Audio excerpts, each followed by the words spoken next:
Hi there. It's KMC here from the KMC University Help Desk. We like to look for patterns in the questions that come in from our members.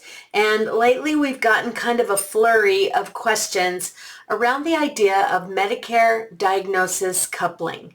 Now, it is very unusual in chiropractic. It's a little bit different than maybe other things because we are required for every region of the spine that's being addressed to have two diagnosis codes. The first one, of course, is the segmental dysfunction for the area where the treatment is going to happen.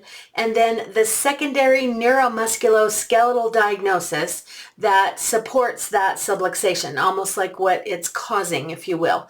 And there has to be two for every region. So I would expect if I saw a 98941 CPT code being billed, which is 3 or 4 spinal regions, that I would see at least 6 or 8 diagnosis codes paired up in box 21 of that 1500 billing form.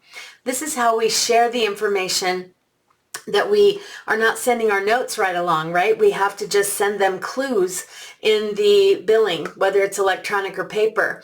And when they see that many diagnosis codes, they know it matches with the 98941. Now, if you happen to be doing 4 regions of the spine, let's just say, then really, you have to share that 8 diagnosis codes, and that's how they know that 98941 equals 4 rather than 3 regions. Now, where's the most important place for that diagnosis to exist? That is in your medical record documentation. Generally, that diagnosis happens in the first visit of the episode of care.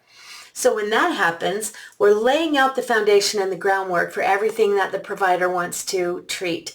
Of course, we can look in the treatment plan and we can see all of the areas of the spine that are going to be addressed. Now, keep in mind, some providers do ancillary, what we might call compensatory or secondary areas that are creating a challenge or a subluxation without a complaint, an asymptomatic area.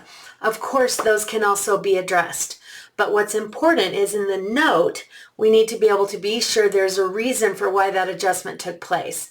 So if I'm adjusting the neck and upper back and I find that there's an instability in the lower back or in the pelvis, let's say, those restrictions are noted in the O of SOAP or in the initial visit in the exam, then by all means I need to be able to show, if I'm going to declare that indeed I did adjust that pelvic region, then I have to have some justification for why I adjust it, even if I did not bill for it.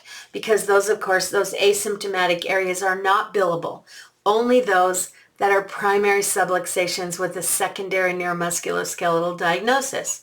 So go back and double check that for Medicare, every one of your patients has a pair of diagnosis codes for all of the active regions being addressed. If a secondary, ancillary, compensatory region is being addressed, very easy to only have the segmental dysfunction there. But of course, that won't be on the billing form anyway. That's just in the medical record.